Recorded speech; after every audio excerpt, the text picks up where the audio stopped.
Good evening. This is coming to you from Portland, Oregon. Tonight is part 2 of a Lumooncast regarding confidence, self-image, and using visualization to direct our behaviors, attitudes, and our lives in the direction we truly wish them to be going.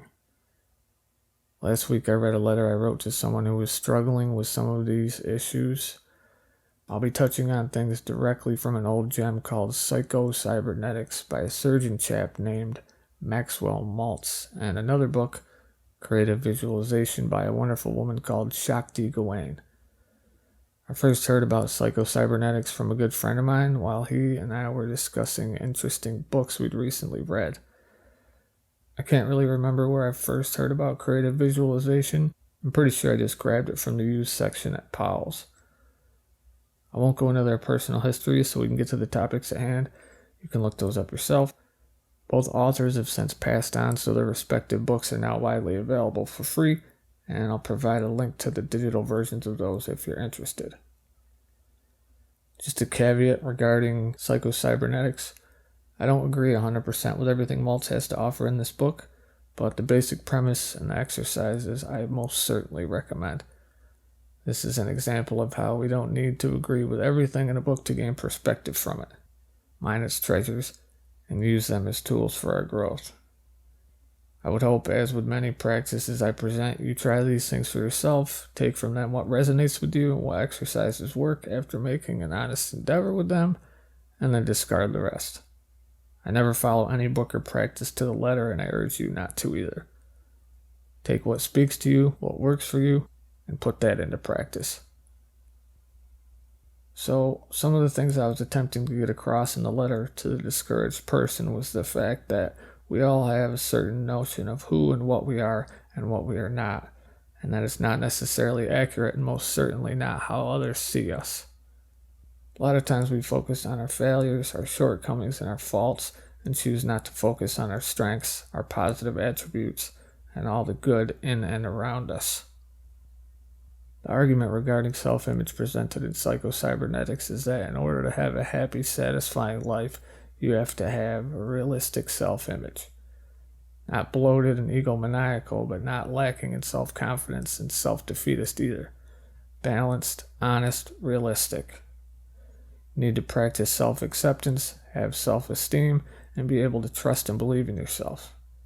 You have to know your strengths and weaknesses, and be honest with yourself about them.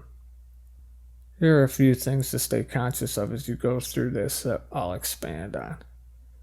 When looking to goals or targets, things you want in your life, you have to imagine them as already being in existence, basically so you're directing yourself to something that you're already experiencing. I realize that may seem both odd and difficult, like how can you imagine something that's not yet come to pass, but that's just it. You have to use vivid imagination to accomplish this. Next, don't worry about the how when thinking of your goals and desires. This takes a bit of trust or blind faith. For those of you who aren't religious, I understand this can be difficult, but everyone has had some amazing circumstance in their life that has come to pass they could have never foreseen.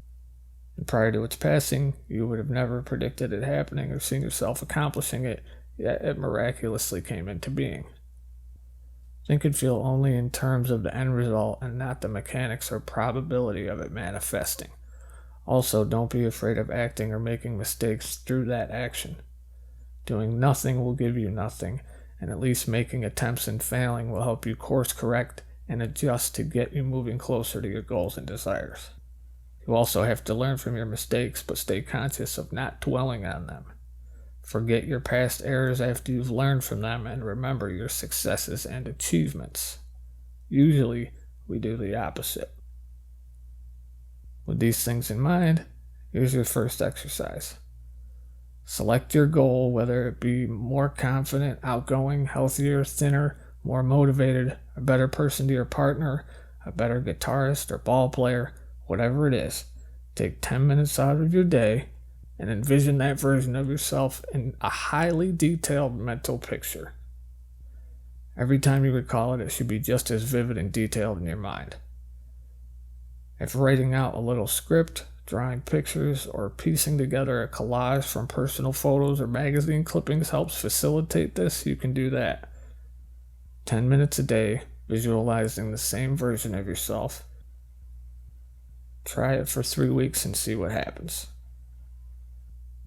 A great quote from Psycho-Cybernetics reads, "Human beings always act and feel and perform in accordance with what they imagine to be true about themselves and their environment." This quote sums up our entire experience in the way our nervous system interfaces with the world. The author actually says it's the most important statement of the book, and he makes an excellent point. This is not theory, this is not something that can be debated, dissected, or reanalyzed. As humans, we will always act and perform and experience appropriate results in accordance with what we imagine to be true about ourselves and our environment. It's simply the way we're built, and again, the way our brains and nervous systems interface with life experience. Likewise, your nervous system cannot tell the difference between an imagined experience and a real one. Your nervous system reacts appropriately to what you think or imagine to be true. This is something I've said before and will express it countless times again to pound it into your brains because it's a fundamental reason why visualization works so well. Plus, it's a good point to bring up to skeptics or non-believers, along with the concrete studies that have been done surrounding visualization, including goal-oriented fields like sports. Consider this example of thoughts, beliefs, and imagination all being the same thing. 2 newlyweds had an accident, and as a result, one of them is getting a serious surgical procedure. After a few hours, the doctor comes out and tells the person in the waiting room the surgery did not go as planned, and they lost the patient. Their partner has died. Blood pressure rises, tears start flowing from the face, and they become completely hysterical, screaming out a universal call of "Why?" They denounce God, renounce their faith, all the usual existential freedom that ensues. Just then, the surgeon's assistant comes out, pulls the surgeon aside, and explains that's not the correct person he should have informed. The mix-up is addressed, the person finds their partner to be safe and sedated, surgery gone just fine. Elated, yet nerves still trembling, the person curses the surgeon and assistant to kindly get their shit together and runs out for a smoke. Now, the information this person was presented was completely false, yet their belief in it created with utmost certainty its actual existence, at least in their mind, in their nervous system. The person reacted to what they thought, believed, and imagined the environment to be. The messages brought to us from the environment consist of nerve impulses from the various sense organs. These nerve impulses are decoded, interpreted, and evaluated in the brain and made known to us in the forms of ideas or mental images. And it is these mental images that we react to, whether thought, believed, or imagined, and affecting our entire system. They're all the same. You act and feel not according to what things are really like, but according to the image your mind holds of what they're like. You have certain mental images of yourself, your world, the people around you, and you behave as though these images were truth, the actual reality, rather than the things they represent. So, I ask, if our ideas and mental images concerning ourselves are distorted or unrealistic, then our reaction to our environment will also be inaccurate, right? I would think so. Your present self-image was built on your own imaginative images of yourself in the past, which grew out of interpretations and evaluations you placed on your experience. Now, you use the same method to build an adequate self-image that you previously used to build an inadequate one. After you've tried the first visualization exercise for a few weeks, try this one next.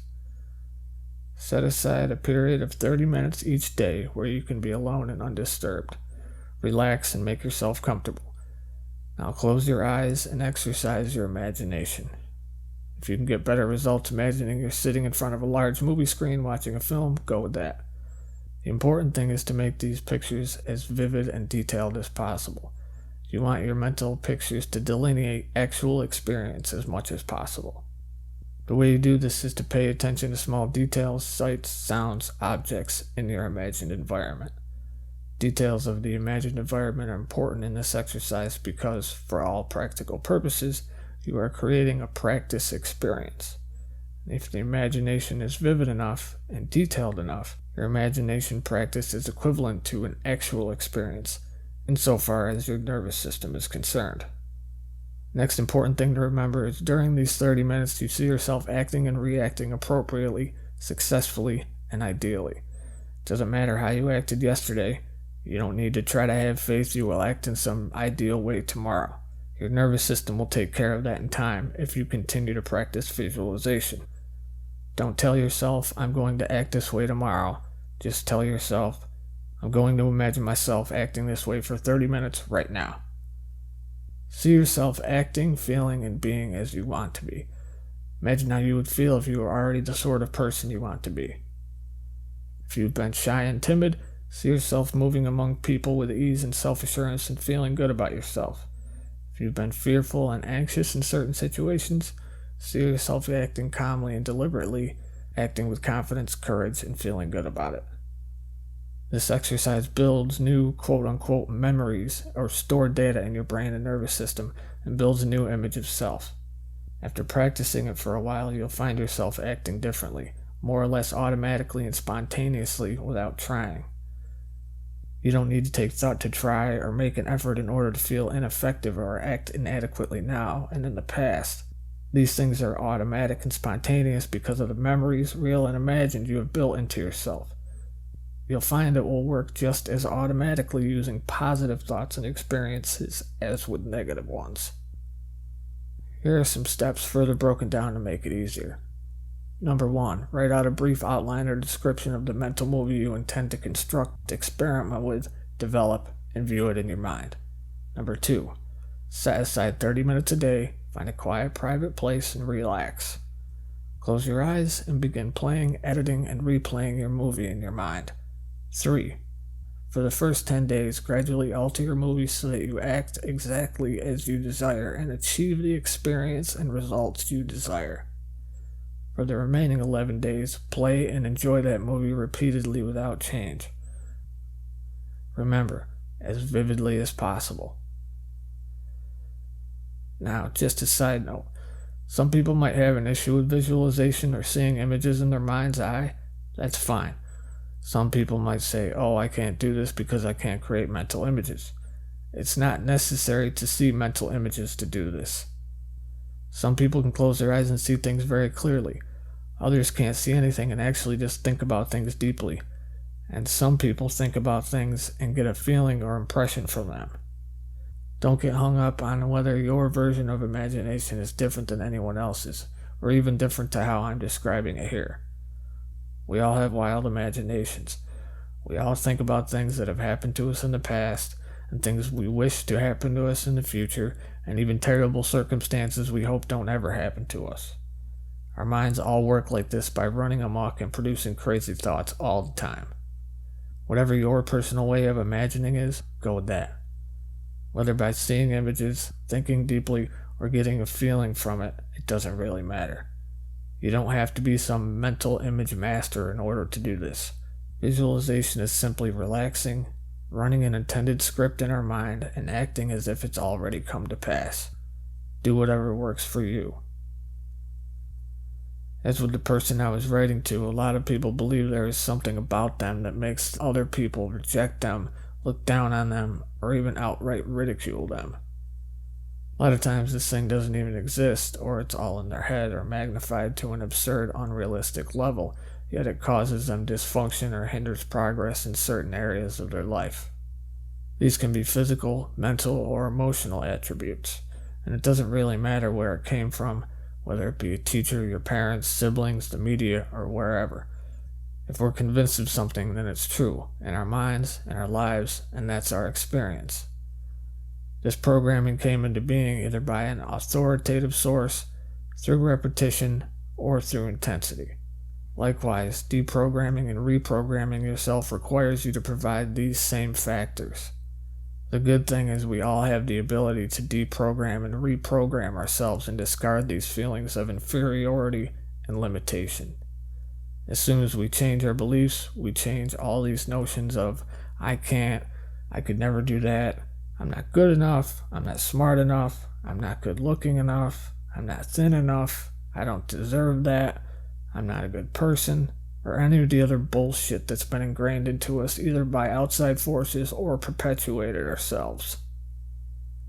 Everyone, no matter who they are, is inferior to someone else in some way, shape, or form. For instance, I'm not anywhere near as good at drums as Danny Carey from Tool, but does that make me a shitty drummer? Nope. Does that make me an inferior person? Not in the least bit.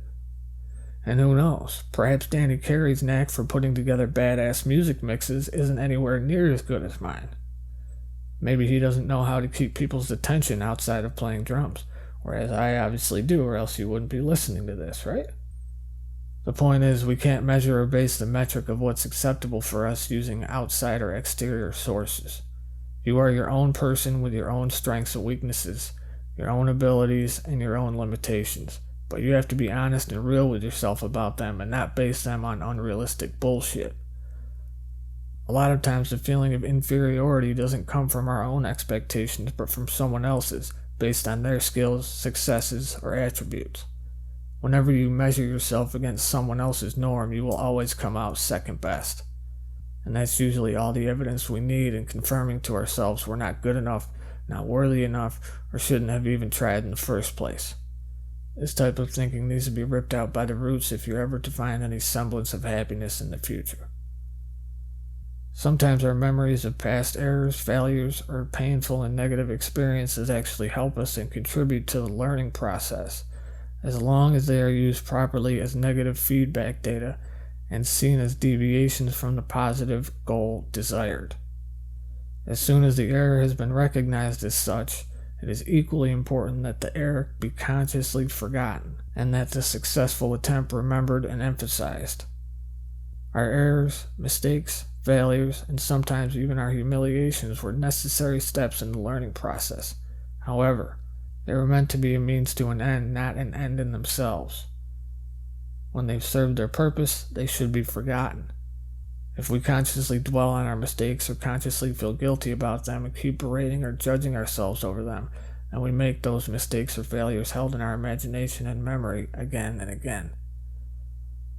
Why be someone who insists on reliving the past over and over in your imagination, continually criticizing yourself for past mistakes, continually condemning yourself for past deeds?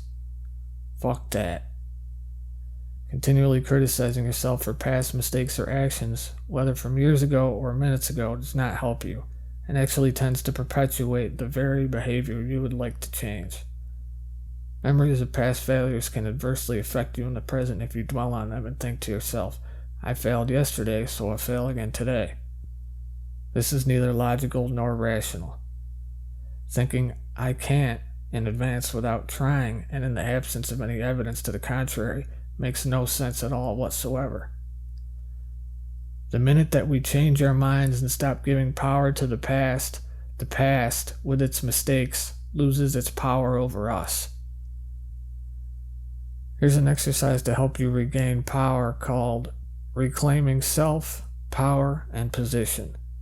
This is from a book called 6 Ways, written by Aidan Wachter. I'll leave the link for those of you interested. It's a great practice. Do each step 3 times before moving on to the next. You can also do them in order, 1, 2, 3, 1, 2, 3, 1, 2, 3, if you want. Go with what seems good to you. Number 1. Forgive yourself for your failures, out loud, in a ritualized setting. Whatever works for you. Light some candles, incense, pour yourself a cup of water, tea, set yourself up a little altar. Put your photo on it. Give yourself incense, flowers, whatever you're into. You can do more, but the core thing is you let yourself settle in a quiet, calm, solid place and say, I forgive myself for my failures, each and every one of them, past, present, and future. Repeat this 3 times. Number 2. After you've done that and felt whatever you felt from it, call back all of your power that has strayed from you in any way. Say, I call back all of my power, all that was taken from me, all that I gave away, all that I lost. I call it all back to me, as it was, as it is, as it shall be. And then repeat that 3 times. Number 3, bless yourself and give thanks. Here and now, ever and always, as a personification of the infinite, I bless myself. I give thanks to the powers that aid and guard me. I thank them for their help, their protection, and their infinite blessings. As it was, as it is, as it shall be. And then repeat that 3 times. Feel free to change any words you say to make it resonate more deeply with you, just as long as you keep the intention and include some form of past, present, and future, or as it was, as it is, as it shall be. It's recommended you do this twice a day. As I said, you can follow the link and get it from Aiden's website. There's a shortened version there too. I'm going to repeat the last line before the reclaiming right because I think it's a great one. The minute that we change our minds and stop giving power to the past, with its mistakes, loses its power over us. This is pure truth. You are not your past. You are your present. Who and what you are is determined by what you do, by your current actions. I wrote something a few weeks back to a young guy who was struggling after a brush with death that relates to this. The freedom and responsibility is placed on your shoulders, and with that comes choice. The choice to act like a decent human being, to be the best version of yourself, and try to always love and help people you know and people you meet. It's your choice though, and no one else can make it but you. You can start living life today like you want to live the rest of your life. All it takes is choice and action.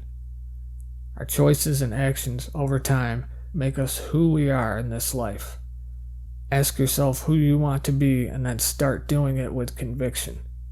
End quote. This is the same in how we use our minds and effectively wield the acts of visualization to cut down old, undesirable versions of ourselves by replacing them with new ones, with choice and conviction.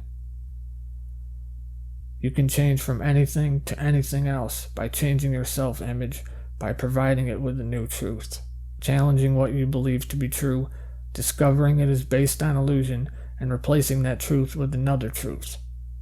You can achieve your best possible self if you form a picture in your imagination of the self you want to be and see yourself in that new role. This is a necessity in personality transformation regardless of the method of therapy used. Somehow, before you can change, you must be able to envision yourself in that new role. Our habits and self-image often go together. Habits are consistent with our self-image and personality. If you change one, you will inevitably change the other. When we deliberately set out to develop and change new and better habits, our self-image tends to outgrow the old habits and grow into the new. Virtually all of our behaviors, feelings, and responses are habitual. Attitudes, emotions, and beliefs become habitual as well. Over time, attitudes and ways of thinking and being were learned and deemed appropriate for certain situations, and then we tend to think, feel, and act and react the same way whenever the situation or similar circumstance arises again. These things are learned and programmed along the way as a result of our experiences and environments. But what may have served us in the past may no longer be appropriate for us now, in the present. The awesome thing is, these habits can be changed and even reversed simply by making the conscious decision to do so, and then practicing new habits and acting out new behaviors in their place.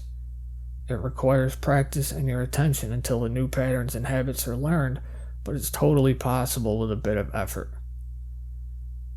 In Bertrand Russell's book, The Conquest of Happiness, he talks about locating and recognizing your self-criticism and judgment and convincing yourself otherwise. He says, "It's quite possible to overcome infantile suggestions of the unconscious, and even to change the contents of the unconscious by employing the right kind of technique. Whenever you begin to feel remorse for an act in which your reason tells you is not wicked, examine the causes of your feeling of remorse and convince yourself in detail of their absurdity. Let your conscious beliefs be so vivid and emphatic that they make an impression upon your unconscious strong enough to cope with the impressions made by your nurse or your mother when you were an infant. Do not be content with an alternation between moments of rationality and moments of irrationality. Look into their irrationality closely with a determination not to respect it and not to let it dominate you. Whenever it thrusts foolish thoughts or feelings into your consciousness, pull them up by the roots, examine them, and reject them. Do not allow yourself to remain the vacillating creature, swayed half by reason and half by infantile folly. Basically, he's saying, find these false criticisms, faults, and self-defeatist notions of self, and after examining how ridiculous they are, discard them, and whenever they arise again, make up your mind to not let them go unchallenged or have influence over you. Replace them with your new rational version of reasoning and belief rather than what you've always allowed to justify their existence. Whatever negative thoughts you have that are inconsistent with what you know to be absolutely true and rational, reject those negative thoughts outright whenever they present themselves. Never again allow them to run amok and fester as dominant thoughts and feelings in your consciousness and in this new version of yourself you are creating. Another good thing to do is introspection and determine your beliefs about yourself, about the external world, and even about other people that stems from negative behavior. Does something always seem to be causing you to miss chances or successes whenever they're close at hand? Do you feel unworthy of success or that you don't deserve it? Are you always uneasy in the presence of others? Do you feel inferior to them or feel that people and the world is hostile and unfriendly in general? Do you get anxious or fearful for no apparent reason in situations that are in fact safe and unthreatening? Would you like to live a certain way or have a certain type of life, but when asked, you immediately produce a long list of reasons why it could never happen for you? A lot of the time, these reasons aren't based on rational thought. They're merely beliefs, and beliefs are always subject to change. Keep in mind that behaviors and feelings all stem from beliefs. So, to determine the belief responsible for your behaviors and feelings, ask yourself why. Are there things you would really like to pursue in life but always fall back on the reasons why you can't? Ask yourself why. Why do you believe you can't do this or pursue that? Then ask yourself if that reason is based on actual rational fact or based on an assumption and actually a false conclusion. And don't just ask yourself these questions casually. Really delve down with deep introspection. Think hard on them. Get emotional about them. You may find you've cheated yourself and sold yourself short, not because of any rational reason, but simply because of an irrational and erroneous belief. Remember, the job of conscious rational thought is to know the truth and to form correct evaluations, estimations, and opinions. In this connection, most of us are prone to underestimate ourselves and overestimate the nature of difficulty facing us. Many people live out their entire lives believing that their circumstances cannot be improved, their problems cannot be solved, even that somehow they are incapable of achieving the success, prosperity, or happiness they see others achieving. Don't let yourself fall into that trap. And if you're already caught in it, you must endeavor to release yourself to find your true potential. Now, in order to be effective in changing belief and behavior, rational thought must be accompanied with deep feeling and desire. You have to picture what you would like to be or have or experience and assume for the moment that these things are possible. Arouse a deep desire for these things and become enthusiastic about them. Dwell on them and keep going over them in your mind. Your present negative beliefs were formed by thoughts and feelings. Generate enough emotion or deep feeling, and your new thoughts and ideas will cancel them out. If you take a step back, you can see you're actually using a process you've likely used before: worry and stress. The difference here is you're changing your goals from negative to positive. When we worry, we first picture an undesirable future outcome or goal very vividly in our imagination. It takes no effort or willpower, but we usually keep dwelling on it, picturing it, and thinking about the end result. We consider the idea that it might actually happen. This constant repetition, imagining and thinking about the possibilities, makes the end result appear more and more real. After a time, appropriate emotions are automatically generated regarding this imagined thing: fear, anxiety, discouragement, all relating to the undesirable end result we're worrying about and have completely made up in our minds. When trying to imagine a desired outcome or experience, simply imagine the goal and you can just as easily generate positive emotions. Constantly picturing to yourself and dwelling on a desirable end result will also make the possibility seem more real, and again, appropriate emotions of enthusiasm, excitement, encouragement, and happiness will automatically be generated. So, your new task is to keep your conscious, rational thoughts focused on what you want, the goals you wish to achieve, experiences you wish to have, and concentrate on those rather than on what you don't want. Once you have arrived at an understanding of your true desires, spending time and effort concentrating on what you do not want is not rational and serves you no purpose. Here's another exercise. Number 1. Use introspection to determine and honestly assess whether you have any problems you're no longer attempting to resolve only because you've accepted the belief that they cannot be resolved. Determine whether you are living out circumstances in your life that are unfulfilling or even demeaning to you because you have accepted the belief you can't alter or change them. Reconsider anything and everything. Apply your new rational way of thinking and being to challenge these beliefs, and then use your imagination to seek out and try out new and different possibilities. Consider the questions mentioned before. Why do I believe that I can't? Then ask yourself, is this belief based on an actual fact or on an assumption or false conclusion? Is there any rational reason for such a belief? Could it be that you are mistaken about this belief? Would you come to the same conclusion about someone else in a similar situation? Why should you continue to act and feel as if this were true if there is no good reason to believe it? Number 2. Out of all this rational thought, you may identify a new target, desire, or goal. If so, take note of them or write them down and use the previous visualization exercises to start working on these desires or goals. In order to arrive at our desires, goals, or targets, we have to be moving toward them in some way. By this I mean you can't just sit around doing nothing to change anything about your current situation and expect things to come to you. But you also can't stress and strain and toil over them 100% of the time either. If you're trying to solve a problem, invent something, create something, write a book, whatever it is, you have to put yourself on the path toward it and then give yourself time to breathe. Ask any writer, inventor, or other creative artist and they'll tell you creative ideas are not consciously thought out by constant stressful contemplation, but often come automatically, spontaneously, somewhat like a bolt of lightning out of the sky, but only after the conscious mind has let go of the problem and is engaged in thinking of something else. This is done by focusing on something, knowing the target you wish to hit, and then letting it go. Constant arduous contemplating and stressing won't get you where you need to go in most instances. There needs to be some downtime. So learn to make sure you give your mind time to relax. Don't visualize and dwell on your goals and desires all of your waking hours. The artist and director David Lynch calls this pulling ideas from the ocean of creativity. He says original ideas are often buried deep within the brain, that ideas have to travel quite a ways before they come into the conscious mind, and meditation creates a pathway for those ideas, allowing them to travel freely to the surface. Ideas are like bait on a hook, he says. As with fishing, patience is rewarded. Sometimes all you need is part of an idea to see where it takes you. Then you may end up catching more fragments, and then more.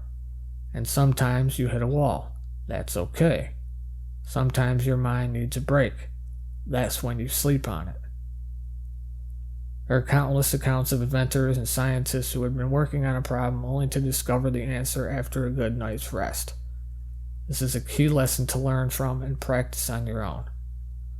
So, you have to consciously gather all the information available on the subject, consider all the possible courses of action, and above all, have a burning desire to solve the problem. After defining the problem, having focused on and seen the desired end result in your imagination, having secured all the information and facts, let it go, sleep on it, let it lie for a while. At this point, any additional struggling, fretting, or worrying won't help and will likely hinder the situation or solution. There's a line from a song I wrote years ago that goes, "If you seek the answers, you will surely find. When the searching ceases, that is when it will come." And this is exactly what I was talking about. A note on happiness. Psychologist Dr. Matthew Chappell says, "Happiness is purely internal. It is produced not by objects, but by ideas, thoughts, and attitudes which can be developed and constructed by the individual's own activities, irrespective of the environment."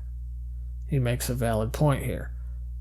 By taking deliberate thought and making the decision to be happy and think pleasant thoughts as much as possible during our waking state, we can alter the effect of events and circumstances in our daily lives that currently make us unhappy, frustrated, or even enraged or depressed.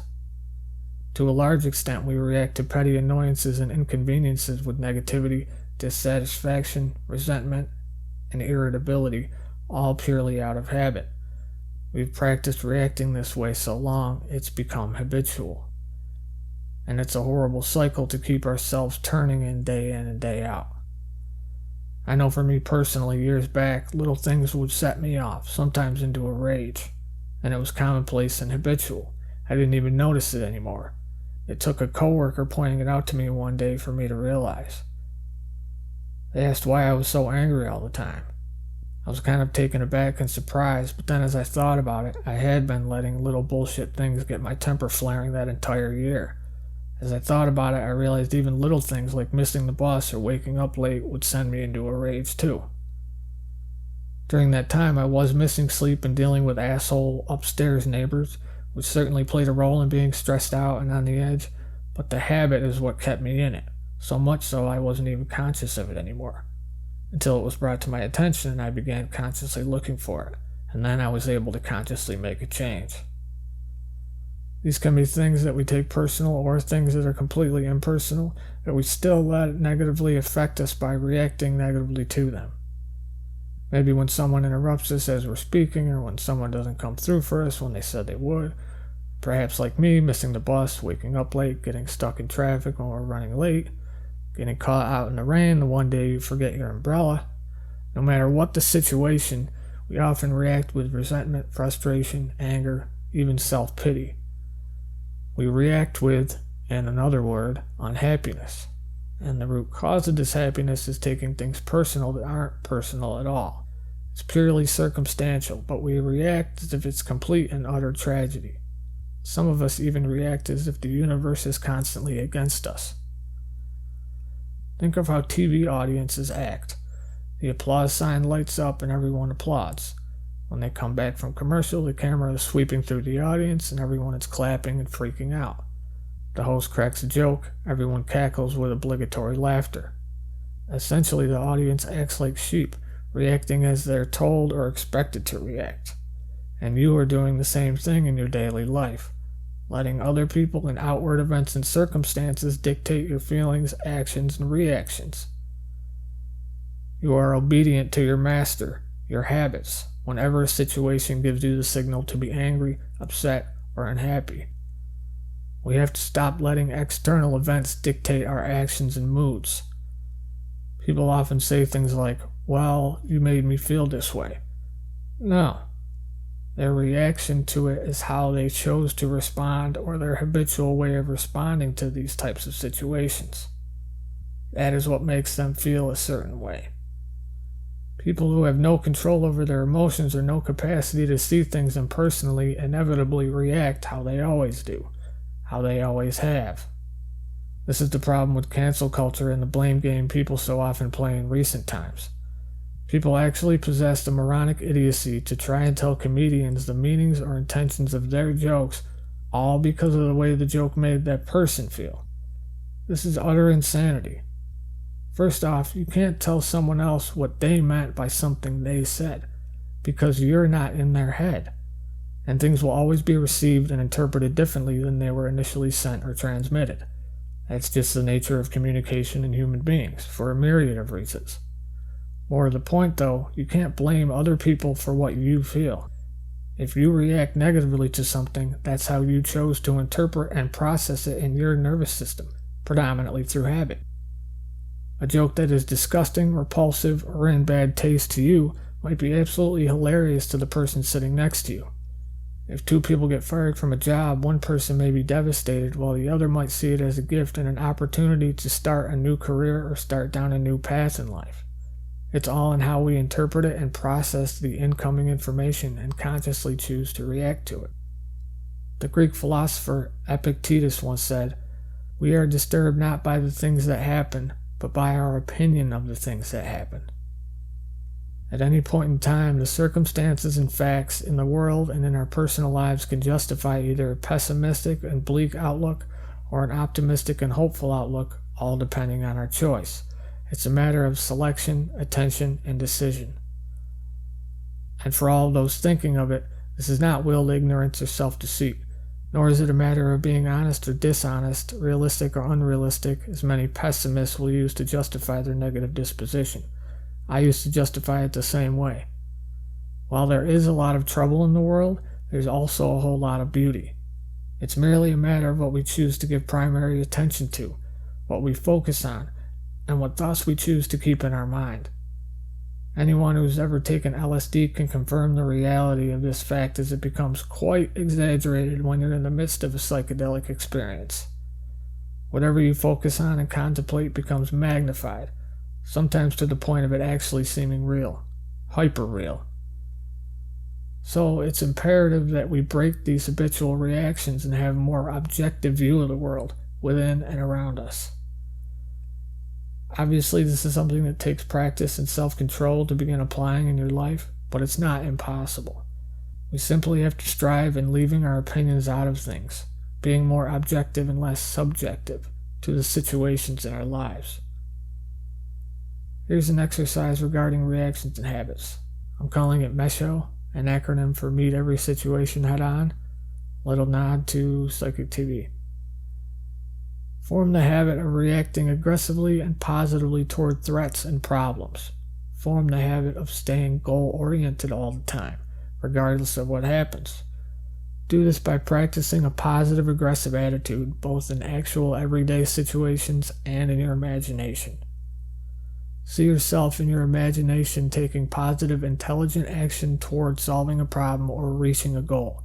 See yourself reacting to threats not by running away or evading them, but by meeting and dealing with them head-on and in an aggressive and intelligent way. This is an anecdote from Psycho-Cybernetics I thought was worth reading. I honestly didn't intend to be quoting so much and having such a lengthy episode, but the text just kind of took me here.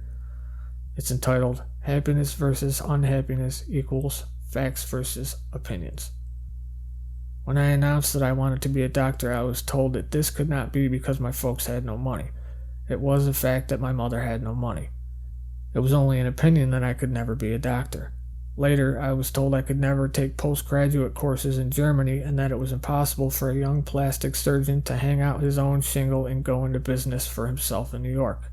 I did all these things, and one of the things that helped me was that I kept reminding myself that all these quote-unquote impossibles were opinions, not facts. I not only managed to reach my goals, but I was happy in the process, even when I had to pawn my own overcoat to buy medical books and do without lunch in order to purchase cadavers. I was in love with a beautiful girl. She married someone else. These were facts.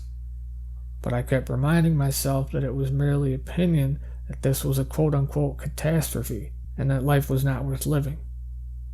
I not only got over it, but it turned out it was one of the luckiest things that ever happened to me.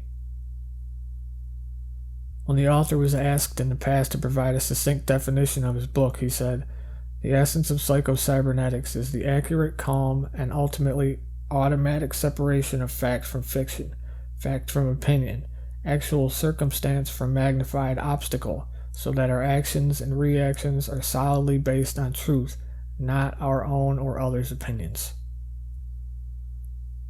As you know, I'm all about bringing experience to the forefront because this is the best way to learn something, by actually experiencing it. So here are a few more exercises you can put into your toolbox. Burning your habits with fire. Another way you can rid yourself of negative emotions or unwanted habits that's discussed is actually something I've talked about in a previous episode from a different book. The condensed version is you form a mental image of these negative feelings or attributes and then envision them burning up as vividly as possible. You can also do this by physically writing them down and then actually burning them. Obviously, if you choose to do it this way, be smart about it, be careful, do it outside, and if you do it inside, use a metal burn bowl, and don't burn your house down. To get a more detailed description of this exercise, you can check out episode 6, Methods to Initiate Behavioral Change. Honestly, if you're enjoying this episode, that entire episode will probably interest you and be beneficial, but if you just want this specific exercise, you can find it in the time code under Identifying Patterns and Habits, Log Burning. Positive Outlook exercise. This is one regarding habit. Determine which shoe you put on first and how you tie your shoes. Now, consciously decide for the next 30 days you're going to form a new habit by putting on the other shoe first and tying your laces in a different way. Each morning as you decide to put on your shoes in this different manner, let this serve as a reminder to change other habitual ways of thinking, acting, and feelings throughout the day. Say to yourself as you tie your shoes, I'm beginning the day in a new and improved way. Then consciously decide that throughout the day, you'll do a few of these things. Number 1, I will be as optimistic as possible. Number 2, I will act a little more friendly toward other people. Number 3, I'm going to be a little less critical and a little more tolerant of other people, their faults, failings, and mistakes. I will adopt the best possible interpretations on their actions. Number 4, wherever applicable, I'm going to act as if success were inevitable and that I'm already the sort of person I want to be. I will practice acting and feeling like this new person. Number 5, I will not let my own opinion color facts in a pessimistic or negative way. Number 6, I will practice smiling at least 3 times during the day. Number 7, regardless of what happens, I will react as calmly and intelligently as possible. Number 8, I will completely ignore and close my mind to all pessimistic and negative circumstances that I can do nothing to change. Now, I realize some of these sound super cheesy. They do. Smiling 3 times a day? Come on. No, but I urge you, give these a try. Just do some of these things and see where they take you. I promise you won't be disappointed. Each of these habitual ways of acting, feeling, and thinking will have beneficial and constructive influence on your self-image and attitude. Act them out for the entire 30 days. Experience them, and then determine whether worry, guilt, shame, anger, and hostility have not been diminished, and if confidence has not been increased. Another beneficial practice to adopt is having goals to look toward, or even a project or hobby, so you always have something to look forward to. And this way you won't always be looking backward into the past or sitting idle with nothing to do but think yourself into circles or contemplate all the horrible shit your mind can come up with. Nostalgia is okay, but too much of it or living in the past is no good. In recent years, I've found it increasingly difficult to not focus on my early 20s and compare it to now because it seemed things were much more exciting back then. But I know it's silly to compare, and something that helps me keep focused are the goals and things I want to accomplish before I'm 6 feet in the ground.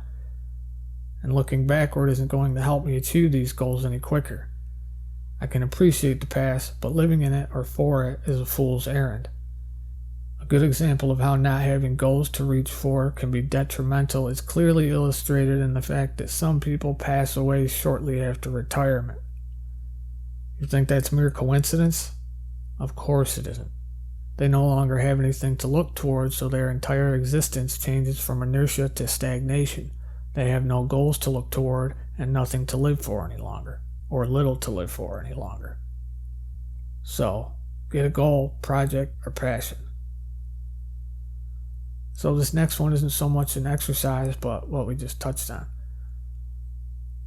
Get yourself a goal or a project. Decide what you want out of a situation. Always have something ahead of you to look forward to work for, and hope for. Look forward, not backward. Develop a stronger sense of passion for the future that's significantly greater than your nostalgia for the past. This passion for the future can keep you youthful, which is something myself and many of my friends are currently contemplating as we grow a little older at a seemingly faster rate. Even your body doesn't function well when you stop striving for goals and have nothing to look forward to, so it stands to reason this has an effect on your mentality. When you're not striving and not looking forward, you're not really living, you're merely existing. I think this has a lot to do with the current state of middle-aged male suicides in recent years. You get to a point in life where all you're doing is punching a clock day in and day out and not really moving toward anything except certain death. You have to be living for something you really care about. In addition to your personal goals, you could have at least one impersonal goal or cause. Something or some way to help your fellow man if you have a need or an itch to do so. Now, I touched on things earlier regarding our past and our mistakes, but it's a fundamental concept to strengthening self-image, so I want to emphasize this. You have to realize you are not your mistakes. When you thoroughly accept that you are not your mistakes, you are then free to acknowledge them, learn from them, set them aside, and move on from them without being swallowed by them like a pit of quicksand. When you strengthen your self-image by understanding that you are not your mistakes, you'll find it easier to take risks and be confident without worrying. You'll be more assertive in the workplace, more confident meeting new people or approaching potential romantic partners or business partners, less stressed and more confident during job interviews. You may finally have the courage to launch that new business you've been thinking about doing forever, picking up and moving out of town without all the hesitation and second guessing, or even have more ease bouncing back from tragedy, which can help everyone in life. These are all examples of how confidence and self-image will help you live courageously and stand up to pressure and adversity, and help you learn how to meet every situation head on.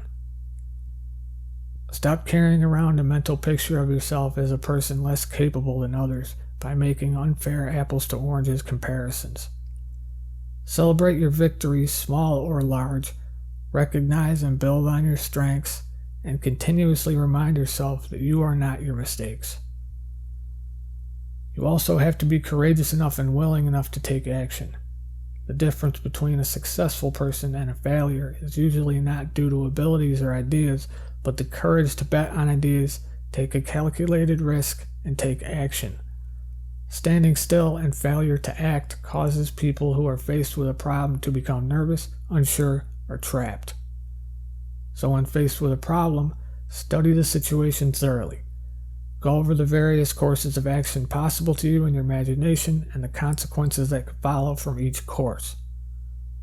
Pick out the course that gives you the most promise and move forward. If you wait until you're absolutely certain and sure before you act, you'll never get anything accomplished. Anytime you act, you can be wrong, and nothing is certain. Any decision you make can turn out to be the wrong one, but you can't let that deter you from going after the goal you want. You gotta have the courage to take risk making mistakes, risk failure, or even risk being humiliated. A step in the wrong direction is better than staying in the same place and getting nothing done your entire life. Learn to have some courage and live a little. Then, once you're moving forward, you can correct your course as you go, but you'll get nowhere and get nothing from life by standing still. I'll mention this again because it's another important technique. Form the habit of remembering past successes and forgetting past failures. Many of us destroy our self-confidence by remembering past failures and forgetting our past successes. And not only that, we replay these failures over and over and compound them with powerful negative emotions like shame and guilt. It doesn't matter how many times you failed in the past. What matters is the courageous attempts. These are what should be remembered, replayed, reinforced, and emphasized over and over in your mind. You have to be willing to fail and suffer no damage to your self-esteem as a result. Every confident and successful person has a trail of failures and disappointments behind them. Learn to accept yourself as you are and start from there. Learn to emotionally tolerate imperfection in yourself. It's necessary to recognize our shortcomings, but disastrous to hate ourselves because of them. Differentiate between yourself and your behavior. You are not ruined or worthless because you made a mistake or got off course. Don't hate yourself because you're not perfect. You have a lot of company in imperfection. No one else is perfect, and those who pretend are only bullshitting themselves while actually living miserable lives. Okay, so here are some thoughts and exercises regarding goals I feel should be addressed. These come from the book Creative Visualization I mentioned earlier. Some of you may be thinking regarding goals or potential scripts of visualization to practice, I don't even know what will make me happy. Or, I don't know what I want. That's okay. Some of us have been in such a singular mode of living and have had certain habits for so long, our imaginations or desires have become thoroughly stunted or handicapped. There are a few simple techniques to help you examine what's important to you or things you can set as goals. And keep in mind, nothing is set in stone here. You can always change your goals. You can always change the path you're on, no matter what anyone tells you or has told you, and especially what you might tell yourself to the contrary. You might also find the process of determining goals manifests some mental or emotional resistance. This is also okay. You might get overwhelmed, hopeless, even anxious. It's important to just let yourself experience these reactions and go through them. You also don't have to make this too complicated.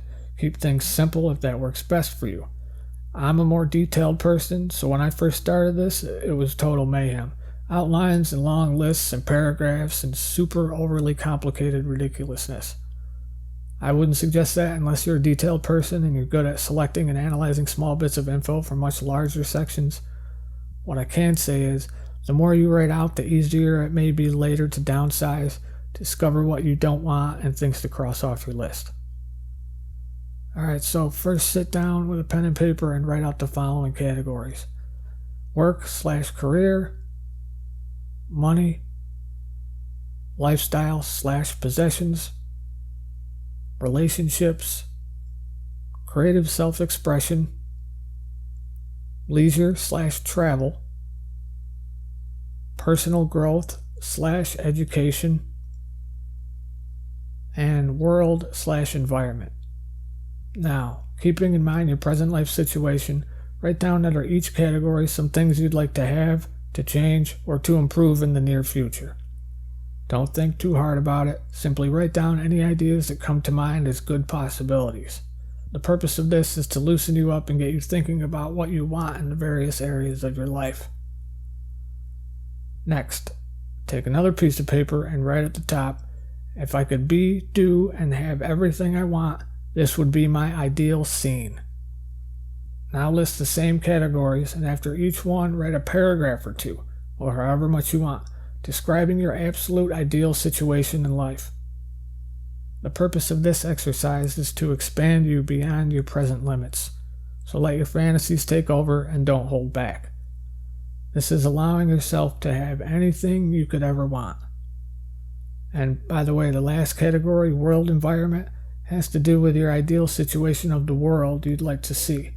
So things like no more hunger or homelessness, world peace, environmental consciousness, proper educational systems, effective and affordable healthcare systems, proper attention and treatment of veterans, governments working for the people rather than corporations, or anything you can think of that's important to you regarding the world and your environment. Now, after you've done all the categories, reread this entire ideal scene and think on it for a while. Create a mental picture of yourself having this wonderful life in the beautiful world you've created. Next, take a new piece of paper. By the way, you can use your phone, but I suggest actually using pen and paper because it's easier to add things, cross things out, and kind of see the whole progression of this as you go, and then look back on it and be able to reference it down the road. Now, based on what seems most meaningful from that ideal scene you created prior, make a list of the 10 most important goals for your life as you feel them to be right now.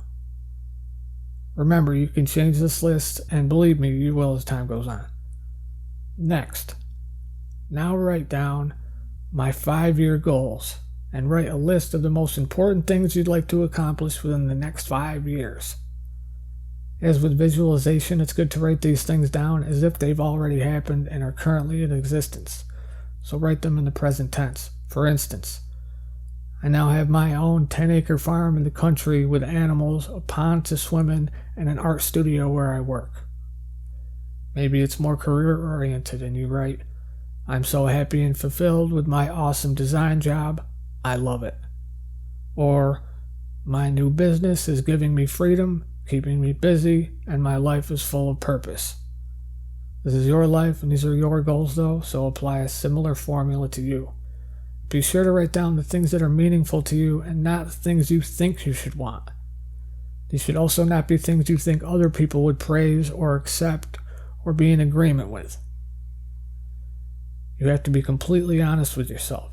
So, if you want to become a singer or a dancer or a performer or a comedian or whatever it is, but think your friends or family will criticize or question it, to hell with them. To hell with anyone else's opinion or what anyone else thinks. Again, be honest with yourself and write down goals that resonate with you and things you think will make you happy and have a fulfilled life. Next, repeat the process, but now do it with 1-year goals. If you have a lot, eliminate them down to about 5 or so. Now, check to see if these 1-year goals are in alignment with your 5-year goals. This will help you determine when your 1-year goals are accomplished whether you'll be moving in the right direction to accomplishing your 5-year goals. Now write out your goals for 6 months from now, a month from now, a week from now. Keep it simple and choose 3 or 4 that are the most important. Be realistic about how much you can accomplish in a shorter span of time. Again, make sure they're in alignment with your long-term goals. You might find this entire exercise to be difficult or even uncomfortable or daunting, having to look so far ahead. I know I did. Keep in mind, as I mentioned earlier, nothing is set in stone here and you aren't obligated to follow any of this. In fact, you'll most likely change most of this. The purpose of all this is to get practice in setting goals, acknowledging that some of your fantasies and desires are actually quite doable if you wish them to be, and getting more in tune with your purpose and passions in life. Every few months you can revisit these things and review and revise them. Keep dates of revisions so you can look back and see the progression. And obviously, with all the things you're truly passionate about and wish to have in your life, visualize them with the aforementioned techniques. You can do all separate scripts or one big script like a long film. That's entirely up to you. That is the Lumooncast for tonight. I realize there's a lot to take in here. There's actually a lot more I could have talked about. I'll probably post time codes on YouTube to make reference a bit easier if you want to come back and review things. I'll more than likely revisit visualization again in the future because it's such a great tool to have in your arsenal. Hopefully this was enough to help a few people and get you moving in the right direction you wish to go. As I said, both authors are no longer with us and their respective books are now widely available for free. I'll provide the links to the digital versions for those of you interested. Excellent books to check out. Music lovers, you can check out the second installment of LUMUSIC Hour, Halloween edition, in my playlists on YouTube. There's also a short video art piece called Breathe on my YouTube channel, so check that out if it interests you. Please check out my art at the Lumooncast TeePublic store. It's not just t-shirts, there are hoodies, kids clothing, wall art, tapestries, stickers, mugs, notebooks, all kinds of cool stuff. There's a 35% off Halloween sale site-wide. It starts Wednesday, October 27th until Halloween the following Sunday. $14 tees, $30 hoodies, all kinds of good deals. If you see something cool and would like to support my art, I would greatly appreciate it, and thank you for taking a look. You can connect with me and get updates on Instagram and on the Lumooncast subreddit. I'll talk to you next time. Have a good evening, and have fun visualizing your new life. Night, guys.